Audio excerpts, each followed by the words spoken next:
Hello, my beautiful friends. I am Laurel Bleadon-Maffei with Illuminating Souls, welcoming you to this episode of Sleepy Bedtime Blessings, a podcast to help you rest, relax, and hopefully fall asleep. I am an angelic practitioner, a spiritual teacher, and an encourager of souls. And I am here to help you connect more deeply with your angels and awaken to the magic in your soul. And even though I'm here to help you awaken to your magic, for now you have permission to rest and fall asleep. During my waking hours, I facilitate angel sessions, which help connect you with your angels, and I offer soul mentoring in a variety of classes. And you can learn more about this at my website, illuminating-souls.com. And you can also register for my daily inspiration email blast, where I will send you inspirational morsels each weekday. But for now, I am here to help you let go of the day and come into a beautiful sanctuary of sleep. Your angels are already here, and they have filled this broadcast with love for you. So take a nice deep breath in and cozy on up.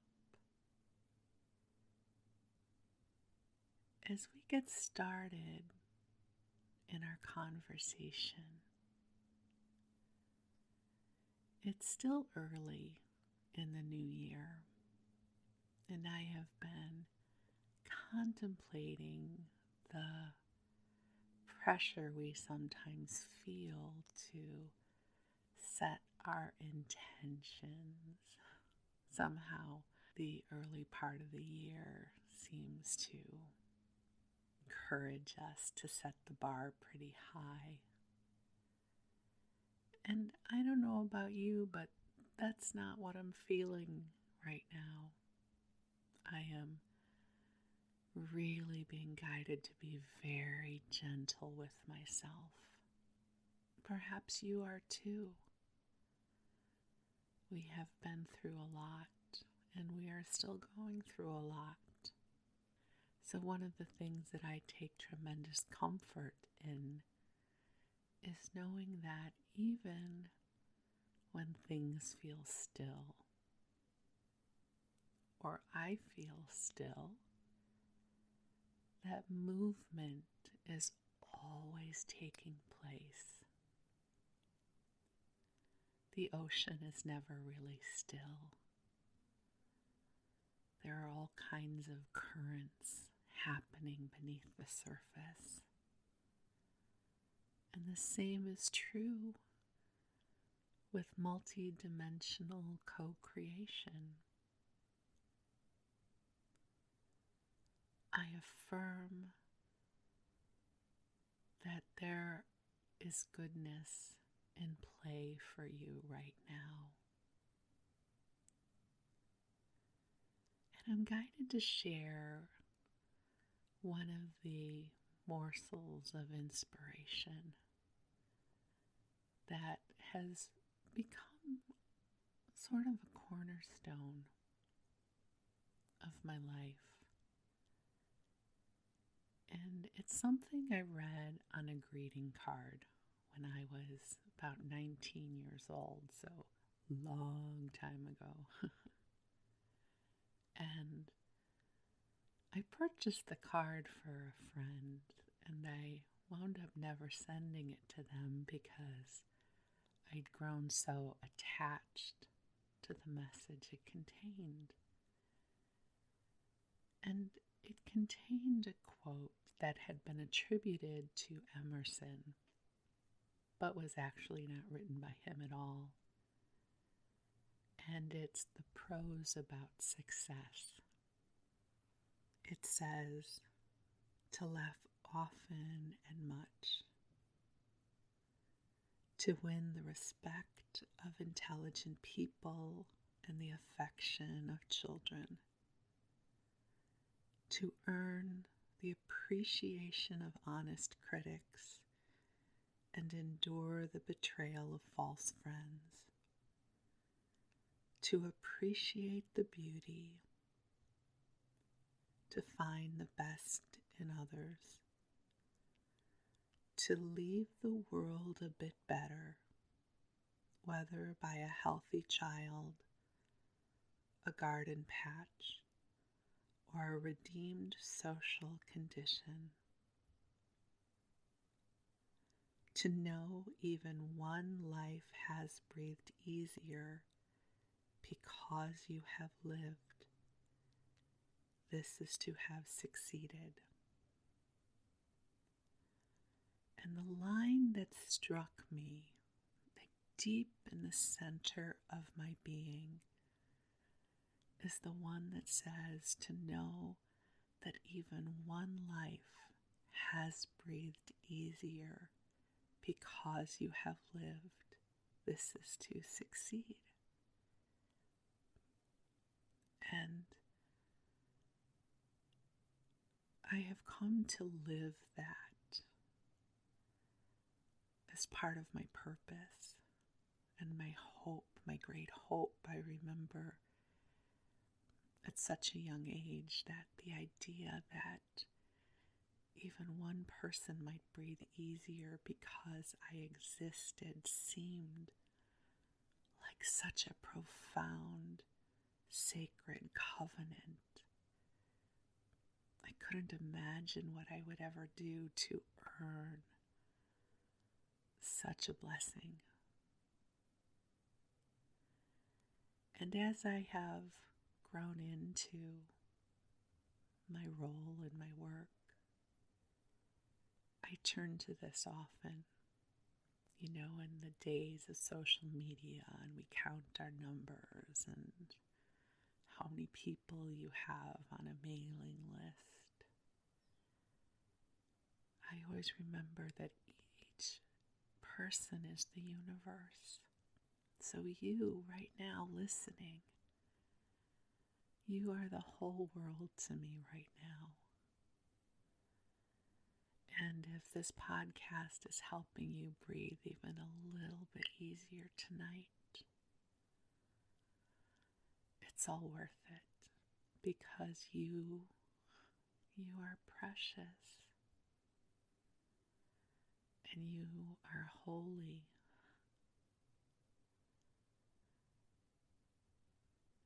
And you are the reason I am here right now, whispering these words into the ethers, because your angels want you to know that you matter and you are everything. And I also invite you to give yourself permission to integrate this into part of your awareness of who you are, because lives breathe easier because you are here too. I know that this is true. So breathe in right now and know that your life makes a difference. Most of us will not live lives where we are famous and receive accolades. But most of us live lives where we ripple kindness and generosity of spirit into the world. Whether you do this by rescuing an animal, but the truth is, if you've ever rescued an animal, you know they've really rescued you, yes.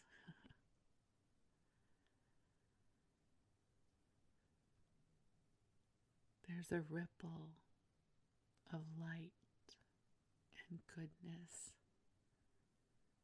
that is taking place in the world because you are here. And we are so deeply grateful for you.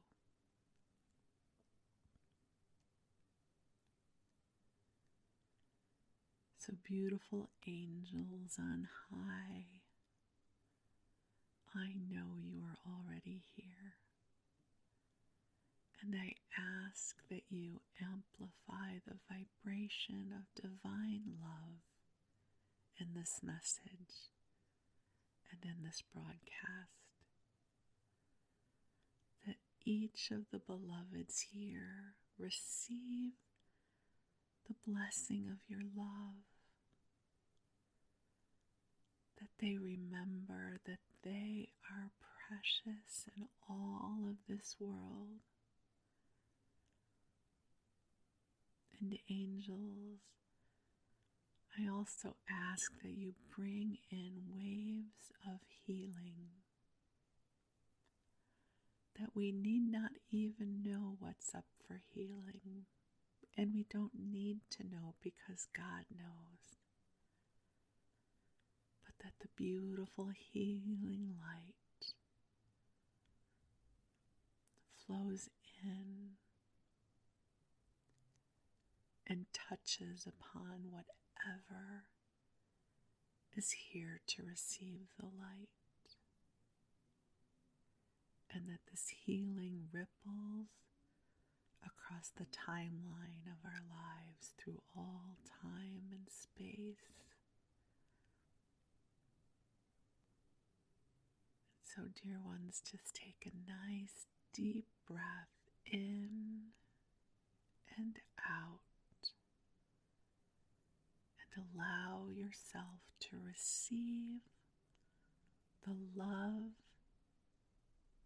and the healing light that is here for you right now. Your angels carry such deep, abiding love for you. They know the truth of you. They know the prayers in your heart. They know your challenges. They know the deepest parts of you. And they hold you with reverence and love. So breathe and allow yourself to receive the goodness that is flowing through for you. You are enough. You have done enough. And now it's your time to rest and replenish. And may your dreams be sweet.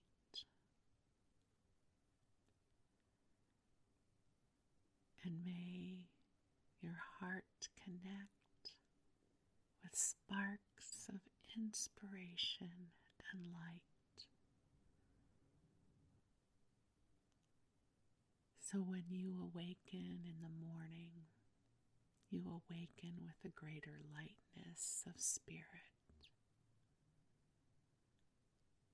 So you snuggle on in and bathe and the love of your angels and of God.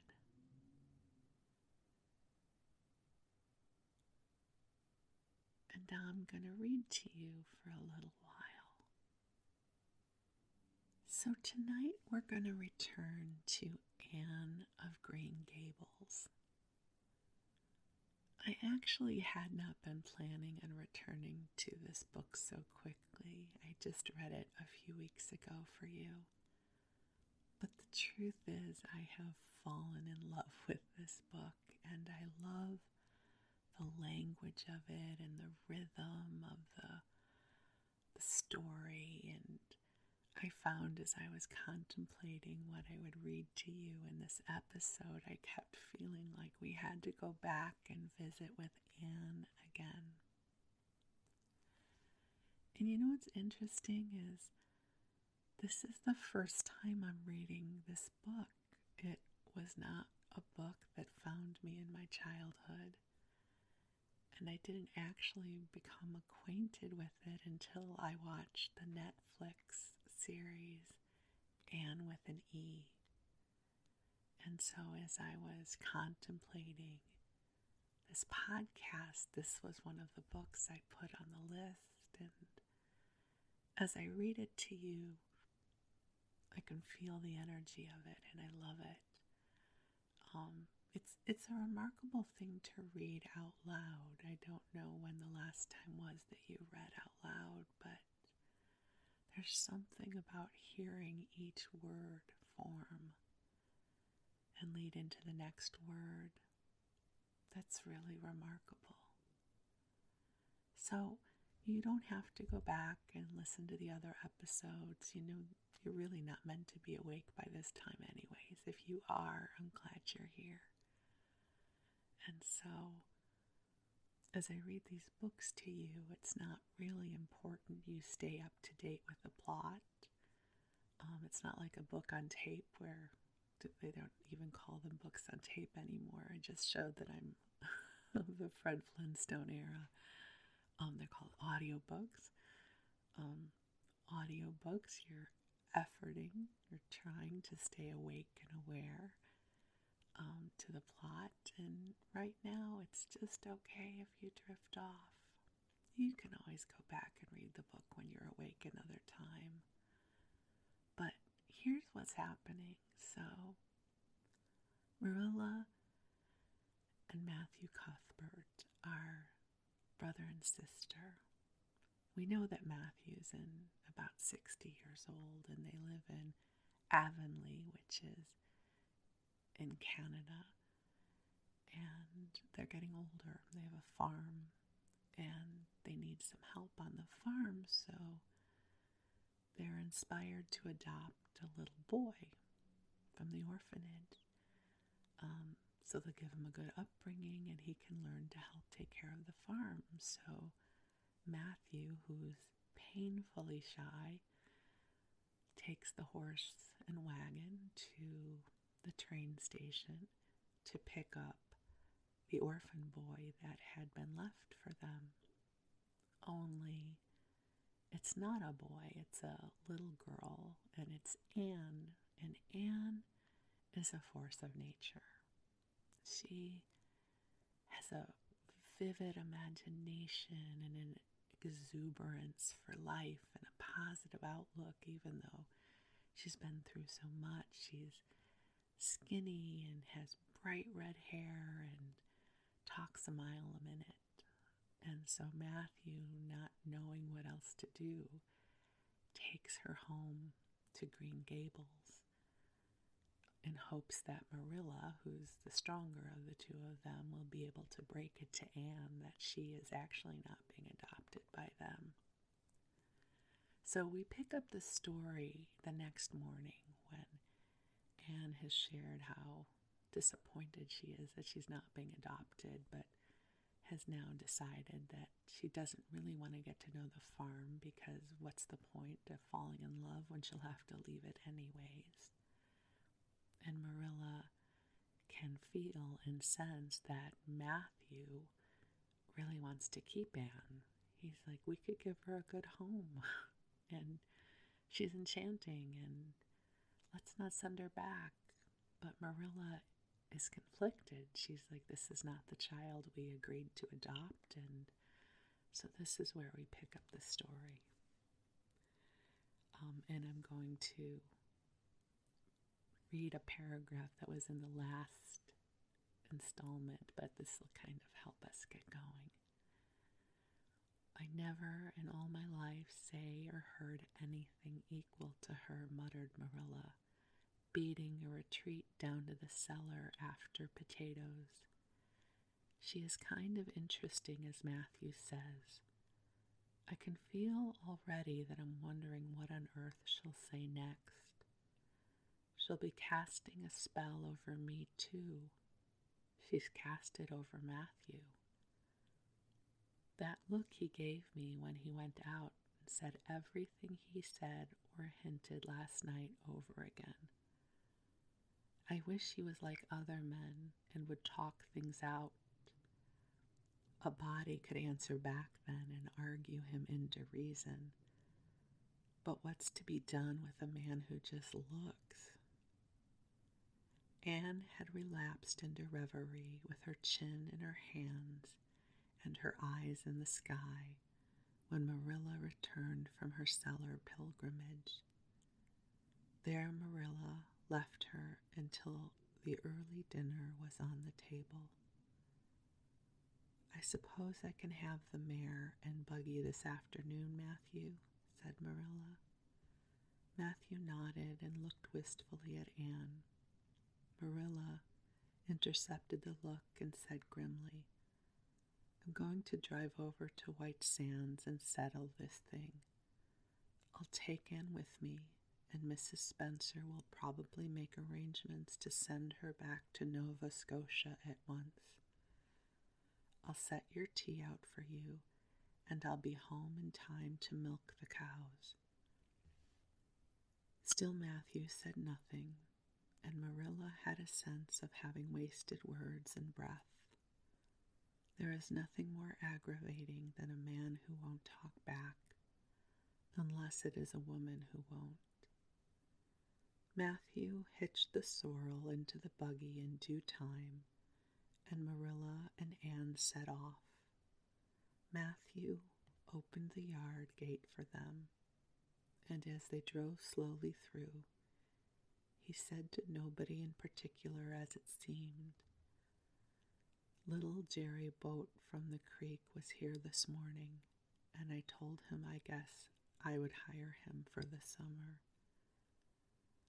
Marilla made no reply, but she hit the unlucky sorrel such a vicious clip with the whip that the fat mare, unused to such treatment, whizzed indignantly down the lane at an alarming pace. Marilla looked back once as the buggy bounced along and saw that aggravating Matthew leaning over the gate, looking wistfully after them. Chapter 5, Anne's History. Do you know, said Anne confidentially, I have made up my mind to enjoy this drive. It's been my experience that you can nearly always enjoy things if you make up your mind firmly that you will. Of course, you must make it up firmly. I'm not going to think about going back to the asylum while we're having our drive.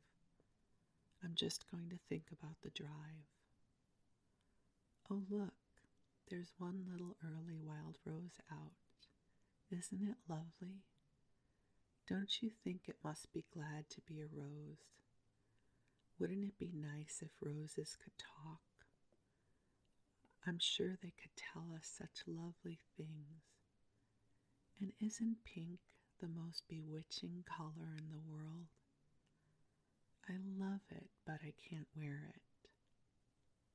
Red-headed people can't wear pink, not even in imagination.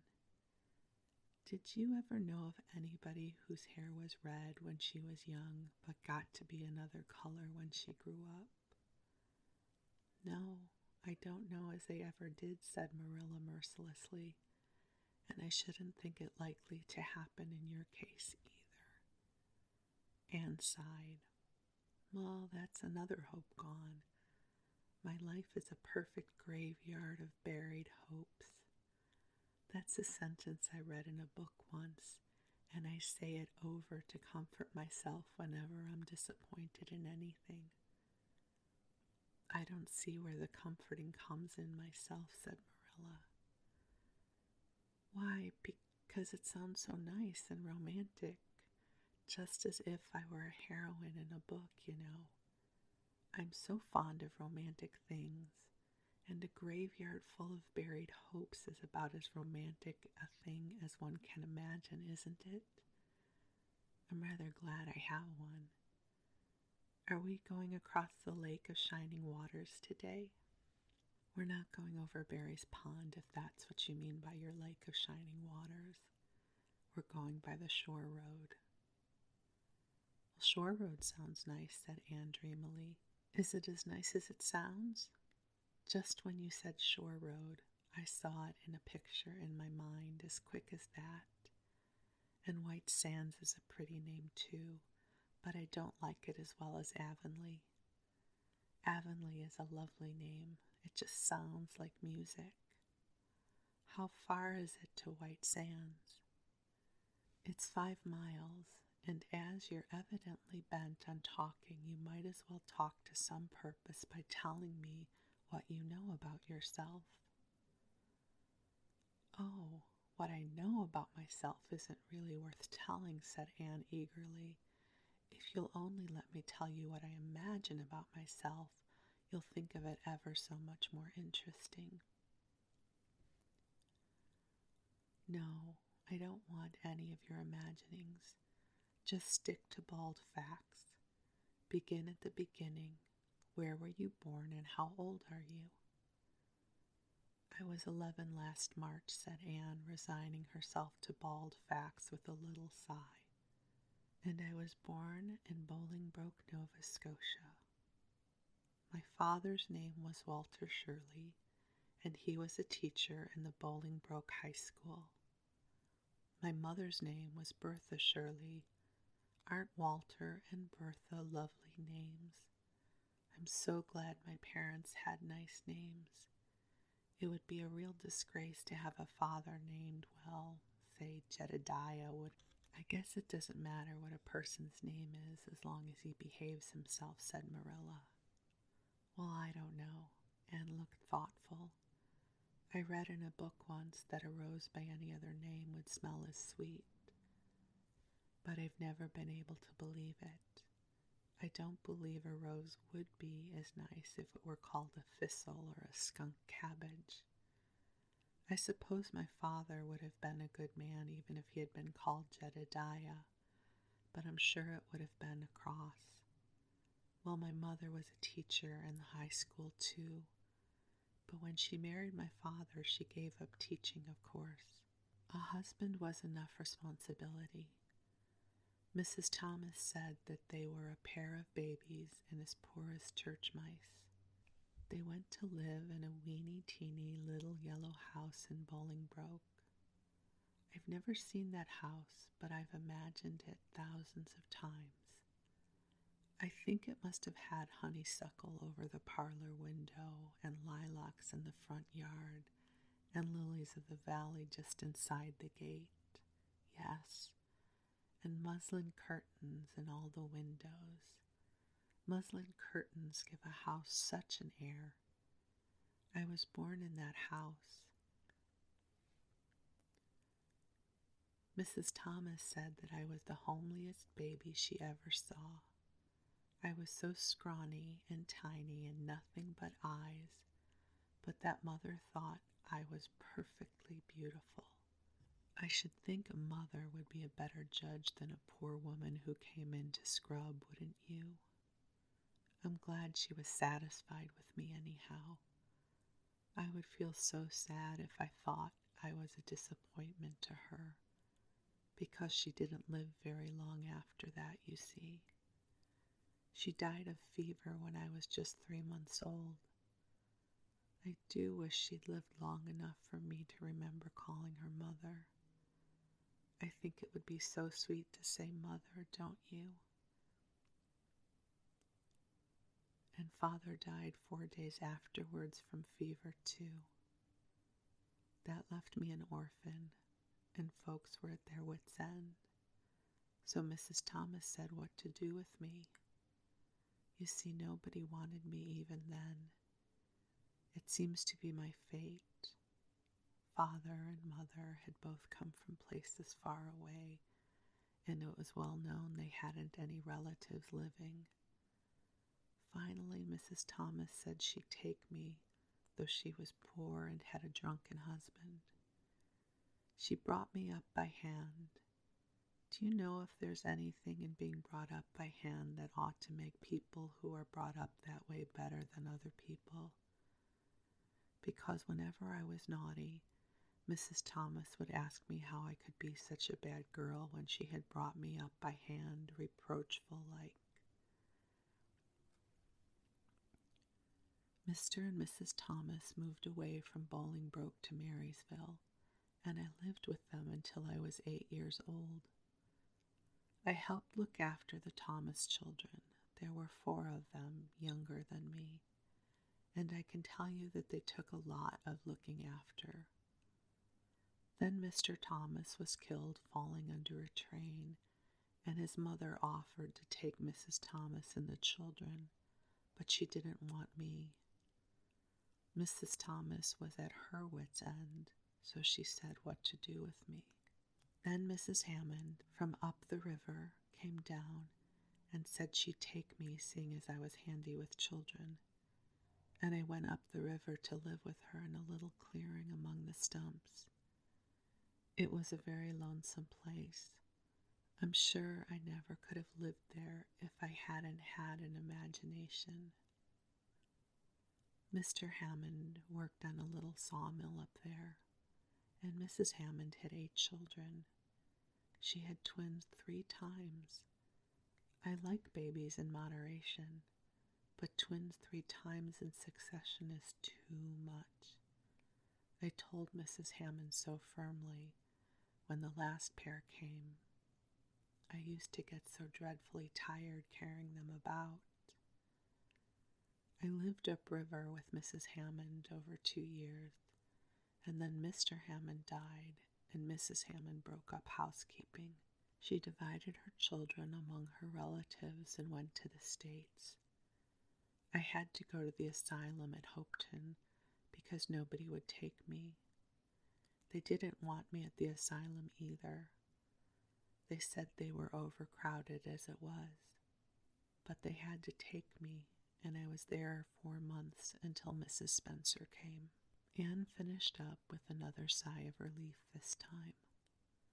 Evidently, she did not like talking about her experiences in a world that had not wanted her. "Did you ever go to school?" demanded Marilla, turning the sorrel mare down the shore road. "Not a great deal. I went a little the last year I stayed with Mrs. Thomas. When I went upriver, we were so far from school that I couldn't walk it in winter, and there was a vacation in summer, so I could only go in the spring and fall. But of course I went while I was at the asylum. I can read pretty well, and I know ever so many pieces of poetry by heart. Don't you just love poetry that gives you crinkly feelings up and down your back? There is a piece in the 5th Reader, The Downfall of Poland, that is just full of thrills. Of course, I wasn't in the 5th Reader. I was only in the 4th, but the big girls used to lend me theirs to read."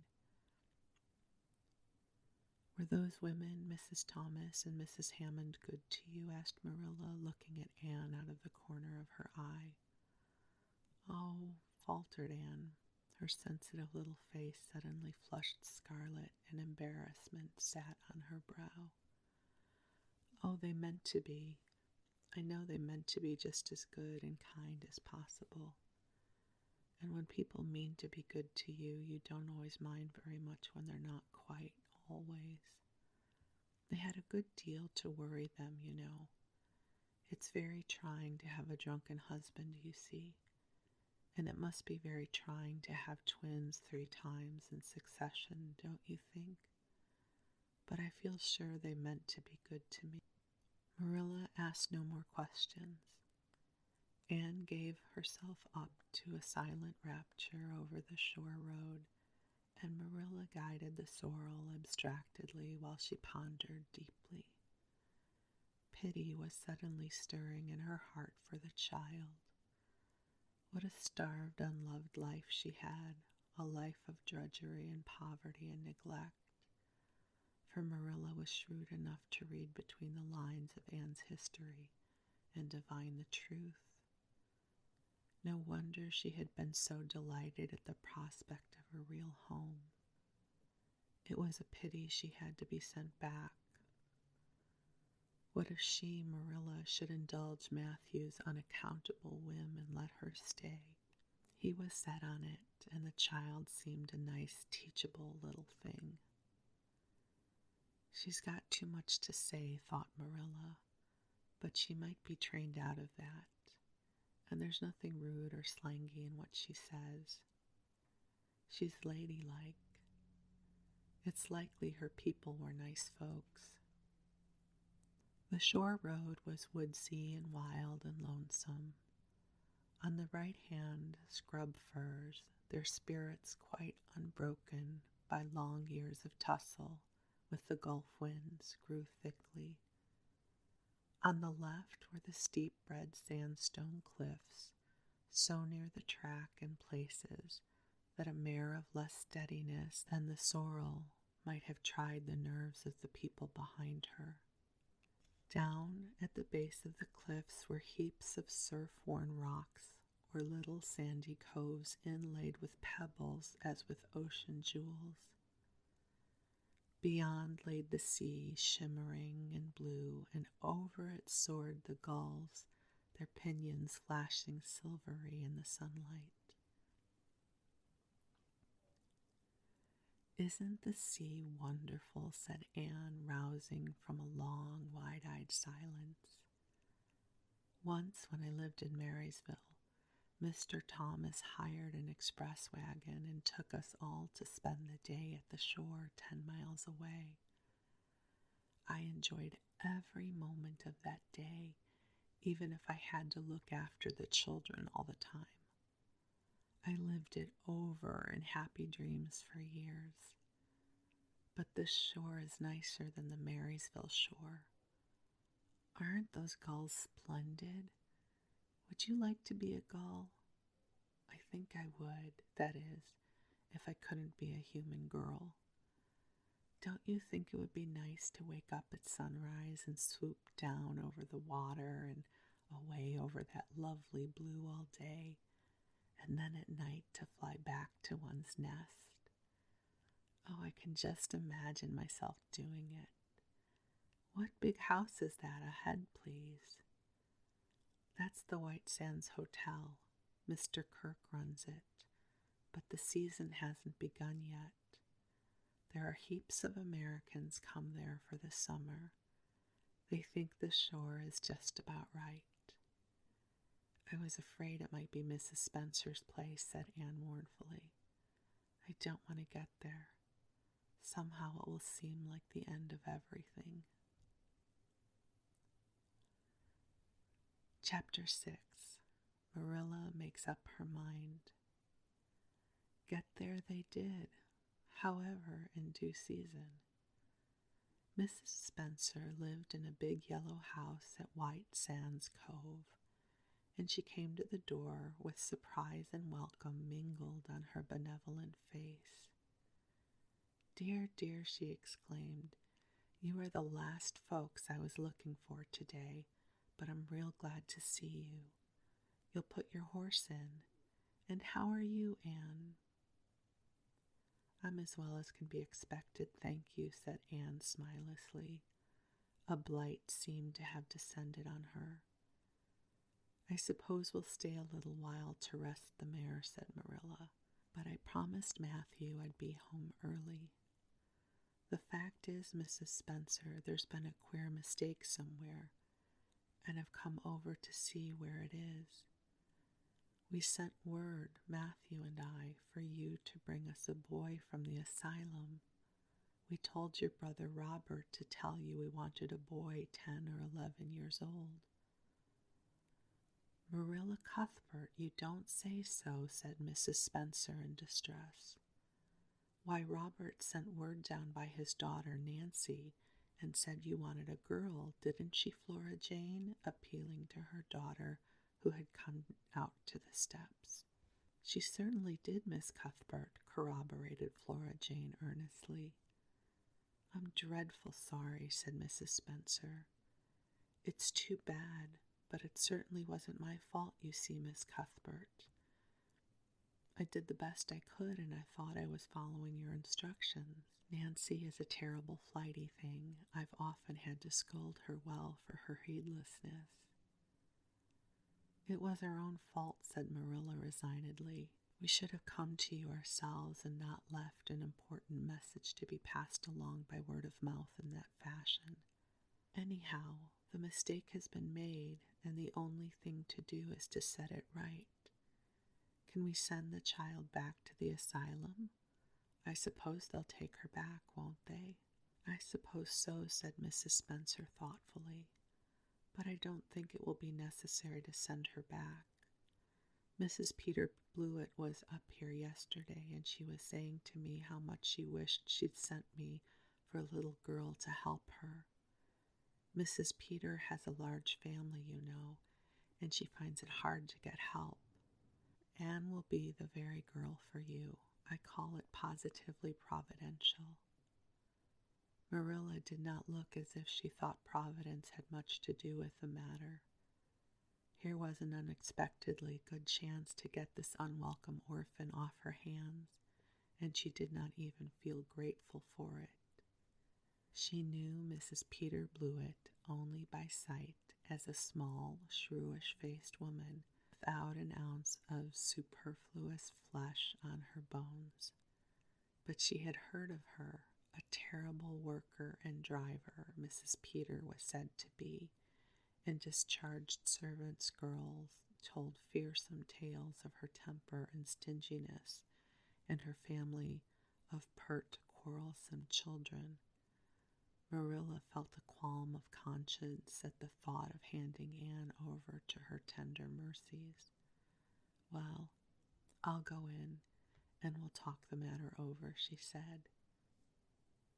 "And if there isn't Mrs. Peter coming up the lane this blessed minute," exclaimed Mrs. Spencer, bustling her guests through the hall into the parlor, where a deadly chill struck on them as if the air had been strained so long through dark green, closely drawn blinds that it had lost every particle of warmth it had ever possessed.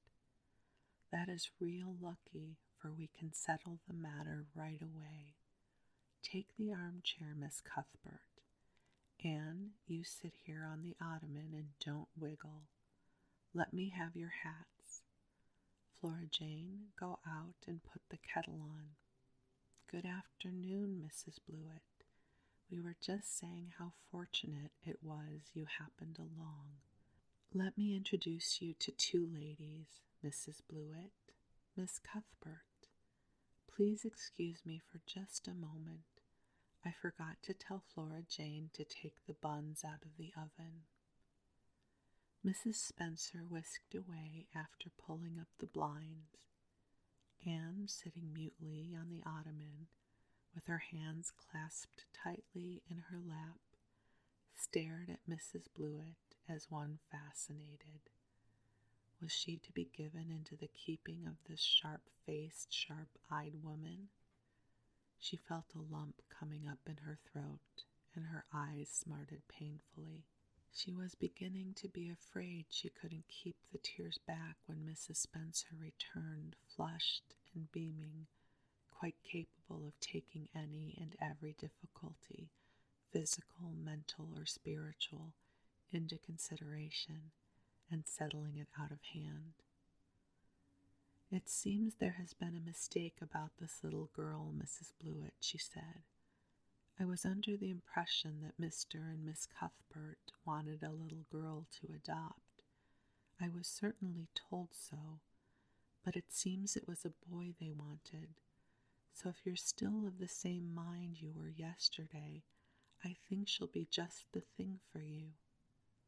Mrs. Blewett darted her eyes over Anne from head to foot. "How old are you, and what's your name?" she demanded. "Anne Shirley," faltered the shrinking child, not daring to make any stipulations regarding the spelling thereof. "And I'm 11 years old." "You don't look as if there was that much to you, but you are wiry."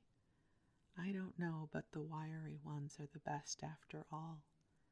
"Well, if I take you, you'll have to be a good girl, you know, good and smart and respectful. I'll expect you to earn your keep, and no mistake about that. Yes, I suppose I might as well take her off your hands, Miss Cuthbert. The baby's awful fractious, and I'm clean worn out attending to him. If you like, I can take her home right now." Marilla looked at Anne and softened at sight of the child's pale face with the look of mute misery, the misery of a helpless little creature who finds itself once more caught in the trap from which it had escaped. Marilla felt an uncomfortable conviction that if she denied the appeal of that look, it would haunt her to her dying day. Moreover, she did not fancy Mrs. Blewett.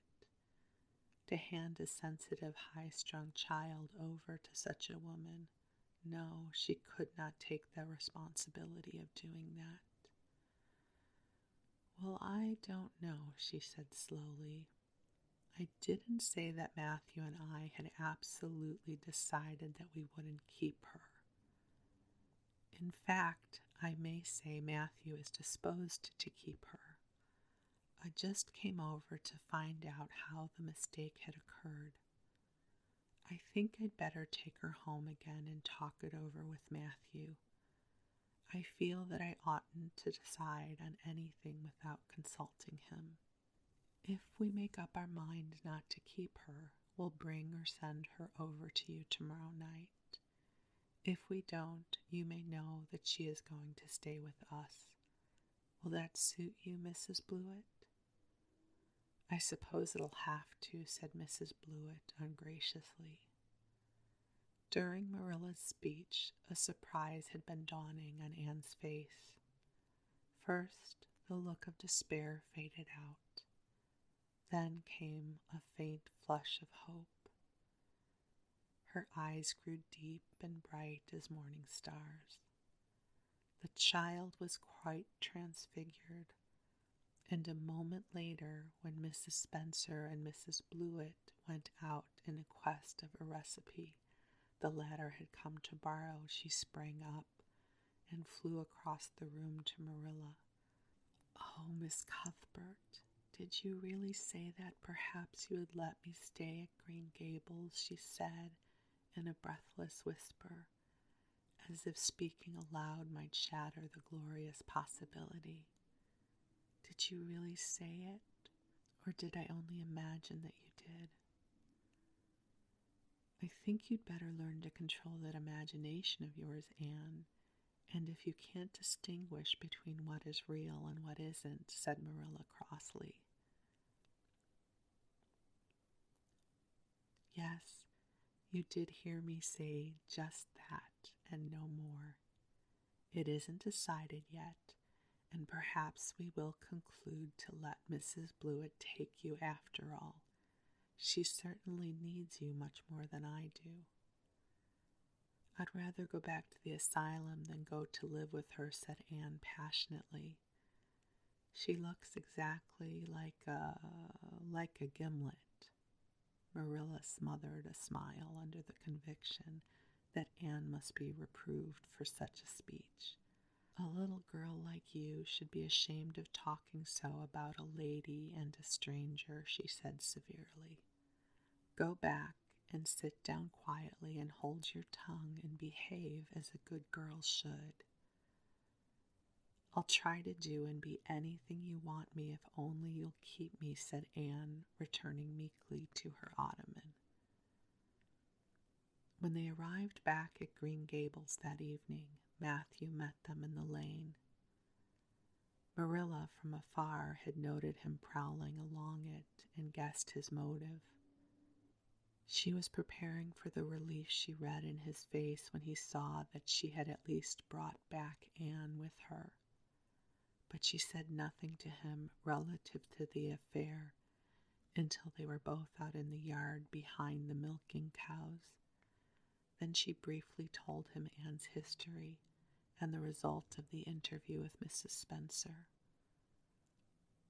I wouldn't give a dog I liked to that Blewett woman, said Matthew with unusual vim.